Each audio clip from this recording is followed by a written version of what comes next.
Justice is something we are deeply concerned about in modern society, isn't it? And in modern organisations like the police. We want to make sure that justice is done. We want to make sure that wrongdoers are punished. Maybe the reason that you went into the police is that you're deeply passionate about justice. You see some of the wrongs and evils in society and you want to play your part in righting them. And for those who aren't in the police, those virtues hold true the same, right? You know, think of most of the great films and stories that we love. Justice runs through the heart of them. We want to see the good guys win and the bad guys punished. Justice matters to us. But why?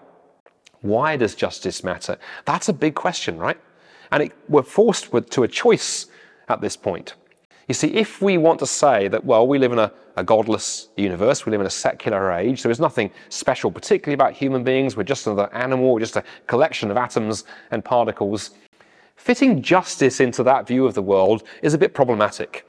And a simple thought experiment demonstrates the conundrum. Imagine that a fox breaks into a chicken coop and rips all the chickens to pieces. We don't take the fox and put him on trial and prosecute him for animal rights violations. On the other hand, if you or I break into the chicken coop and do exactly what Mr. Fox did the night before, we are going to be arrested and feel the full force of the law. We've committed a crime. But exactly the same actions. Why is it we don't hold the fox morally responsible, but we do hold the human being morally responsible? Massive problem to answer that question if we live in a godless universe. But what if we don't? What if we don't live in a godless universe? I happen to be a Christian. I believe we live in a universe with a creator behind it. I happen to believe that there is a God who is just, a God who is utterly right and moral and good and pure. The God described by the Bible brought this universe into existence. I believe that as human beings, we are created in his image. And because of that, we bear incredible value and dignity.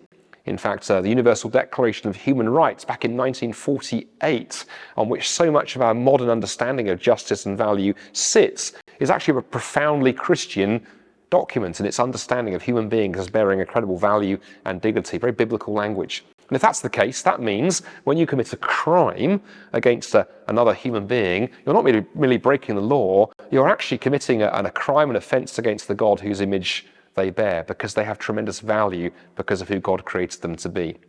And so justice is one of these interesting little hangovers in our culture from our days as a much more Christian nation. Many writers and historians have commented on the fact that although we now live in a secular culture, we've carried over values like human rights and value and dignity and justice from those days when Christianity was much more part of the fabric of our society. So if you care deeply about justice, which I suspect you do, we wouldn't be working for this organisation, don't be afraid of asking those deeper questions. Why does justice matter? Where does it fit better? Does it fit better with the idea that we're just atoms and particles? Or does it fit better with the idea that this is a universe with a God behind it? Sometimes we can be afraid of asking those kind of questions.